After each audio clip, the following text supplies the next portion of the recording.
Hello and welcome back again friends. मैं मनीष सैनी एक बार फिर आपका स्वागत करता हूं। फ्रेंड्स, आज मैं आपके साथ डिस्कस करने वाला हूं एम्स का एमएससी नर्सिंग के लिए जो ओपन राउंड काउंसलिंग होने जा रहा है उससे रिलेटेड।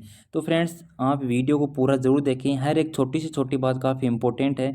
यदि आप एक्चुअल में ओपन राउंड काउंसलिंग के जा रहे हैं तो कुछ मोटी मोटी बातें हैं जो आपको ध्यान में रखनी है। सबसे पहले आपको बताएंगे कि ओपन राउंड का जो काउंसलिंग होने जा रही है एमएससी नर्सिंग के लिए वो कब होगी। तो ये बताते फ्रेंड्स, आपको 28 सितंबर को होने वाली है। आज 21 सितंबर हो गया है। चलिए अब आपको बताएंगे कि आपको जाना कहाँ है। चाहे आप किसी भी एम्स में एडमिशन लेना चाहते हो, किसी भी एम्स से तो नहीं फ्रेंड्स, जो भी एम्स में सीट वैकेंट है वहीं पर आपको एडमिशन मिलेगा। किन किन एम्स में सीट खाली है, कितनी सीट खाली है, उन पर भी अपन डिस्कस करेंगे।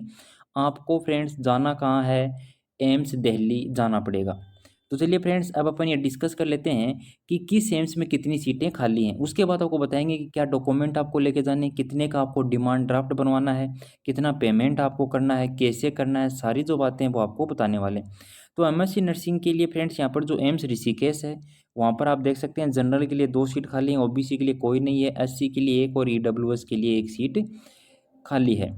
इसके अलावा अगर आप एम्स पटना में एडमिशन लेना चाहते हैं तो जनरल के लिए केवल 2 सीटें यहाँ पर हैं। किस सब्जेक्ट से आप करना चाहते हैं फ्रेंड्स, आप वो भी देख लें। चाहे आप किसी भी एम्स में एडमिशन लेना चाहते हैं जहाँ पर सीट खाली है, आपको एम्स दिल्ली में ही रिपोर्ट करना है। ऐसे नहीं है कि आप भोपाल में जा रहे हैं, पटना में जा रहे हैं, ऐसा आपको बिल्कुल नहीं करना है। जो एम्स भोपाल है फ्रेंड्स, यहाँ पर जो जनरल हैं उनके लिए 4 सीट खाली हैं, ओबीसी की 3 सीट खाली हैं और बाकी एससी एसटी कैंडिडेट के लिए कोई सीट यहाँ पर खाली नहीं है। इसके अलावा जो एम्स भुवनेश्वर है फ्रेंड्स, वहाँ पर भी आप देख सकते हैं जनरल के लिए 2 हैं, ओबीसी के लिए एक सीट यहाँ पर रखी गई है जो कि ऑब्स्ट्रिक्ट एंड गायनेक की है। एससी के लिए एक और एसटी की भी एक सीट है। इसके अलावा जो एम्स जोधपुर है वहाँ पर मात्र 2 ही टोटल सीटें हैं, एक जनरल के लिए और एक ईडब्ल्यूएस के लिए। फ्रेंड्स, हम यहाँ पर आपको एक और इम्पोर्टेंट बात बताएंगे। अगर कोई जनरल की सीट खाली रह जाती है या ओबीसी की सीट खाली रह जाती है, एससी एसटी किसी की भी सीट खाली रह जाती है तो वो सारी सीटें जनरल को ही ट्रांसफ़र हो जाएंगी। अगर ओबीसी के कैंडिडेट नहीं पहुँचेंगे तो वो जनरल को मिल जाएंगी, एससी एसटी के नहीं पहुँचेंगे तो भी वो जनरल को मिल जाएंगी, ईडब्ल्यूएस के नहीं पहुँचेंगे तो वो जनरल को मिल जाएंगी। तो आप जाएँ ज़रूर, जिनको लगता है कि भाई मेरी रैंक ठीक है तो वो ज़रूर जाएँ। इसके अलावा जो एम्स दिल्ली है वहाँ पर 3 सीटें ओबीसी के लिए खाली हैं फ्रेंड्स, एससी एसटी के लिए एक-एक सीट यहाँ पर रखी गई है। आप आराम से यहाँ पर वीडियो को पॉज़ करके देख सकते हैं। ये एमएससी कोर्स है फ्रेंड्स, ये अपने लिए नहीं है, एमएससी बायोटेक्नोलॉजी अपने लिए नहीं है।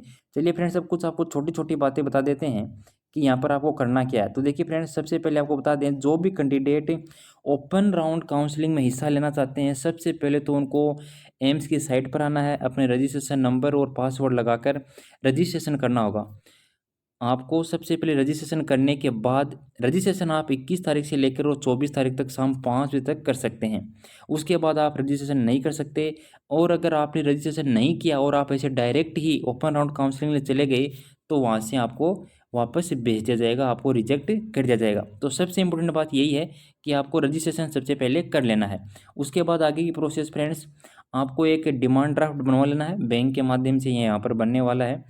इसके अलावा आपको 25,000 रुपये का ये डिमांड जो ड्राफ्ट ये बनवाना है, किसके फेवर में बनवाना है, किसके नाम से बनवाना है, तो डायरेक्टर एम्स न्यू दिल्ली के नाम से इसको आपको बनवा लेना है। जो भी candidate open round seat counselling के लिए यहाँ पर जाने वाले हैं, यदि आपके पास ये 25,000 का डिमांड ड्राफ्ट नहीं होगा तो फिर आपको वहाँ पर अलाउ नहीं किया जाएगा। यहाँ पर अब 2 इंपॉर्टेंट बातें सबसे बड़ी कन्फ्यूज़न करने वाली ये होती हैं फ्रेंड्स, कि अगर आपने जो आपको सीट मिली और आपने अगर उसको ज्वाइन नहीं किया हाथों हाथ, तो आपको 25,000 रुपये तो खोने ही पड़ेंगे। इसके अलावा आपको 1 लाख रुपये का फाइन और देना पड़ेगा। ये बातें छोटी-छोटी आपको ध्यान में रखनी है। ये अभी आगे आएगा तब आपको बता देंगे। इसके अलावा फ्रेंड्स, मैं आपको बता दूं कि आपको डॉक्यूमेंट कौन-कौन से लेके जाने हैं। तो आपको देखिए, आपका जो एडमिट कार्ड है एमएससी नर्सिंग का वो लेके जाना है। आपने अगर एंट्रेंस एग्ज़ाम दिया है तभी आप ओपन राउंड में जाएँगे। तो एडमिट कार्ड होना चाहिए। आपका जो रजिस्ट्रेशन जो फॉर्म है उसकी स्लिप आपके पास होनी चाहिए। इसके अलावा आपका 10th और 12th की मार्कशीट आपके पास होनी चाहिए। आपने बीएससी नर्सिंग किया है उसकी डिग्री, जो 4th ईयर की जो लास्ट की मार्कशीट है, आपको first year, second year, third year, 4th year की सभी लेके जानी है। अगर आपके पास डिग्री नहीं तो प्रोविज़नल डिग्री होगी, वो आपको लेके जानी है। इसके अलावा जो आप ओपन राउंड काउंसलिंग की जो रजिस्ट्रेशन करेंगे साइट पर जाके, उसकी आपको एक स्लिप मिलेगी, वो स्लिप आपको निकलवा लेनी है।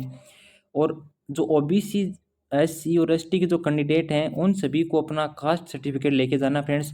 वो कितनी तारीख से लेके कितनी तारीख के बीच में बना हुआ होना चाहिए, उसी के बारे में अपन डिस्कस करने वाले हैं। तो देखिए फ्रेंड्स, यहाँ पर इन्होंने लिख भी रखा है कि selected candidate who do not join, जो सीट आपको अलॉट होती है अगर आप वो ज्वाइन नहीं करते हैं तो आपको 1 लाख की पेनल्टी लगेगी, साथ में जो आपका 25,000 का डिमांड ड्राफ्ट है वो भी जब्त कर लिया जाएगा। तो मतलब 1,25,000 रुपये यहाँ पर चुकाने पड़ेंगे आपको। यदि आप ओपन राउंड काउंसिलिंग गए, जाने के बाद आपको सीट भी मिल गई, उसके बाद आपके मन में आया कि नहीं मैं तो आगे नोट सेट 2021 की तैयारी करूँगा, तो फिर वहाँ पर आपको 1,25,000 भरने होंगे।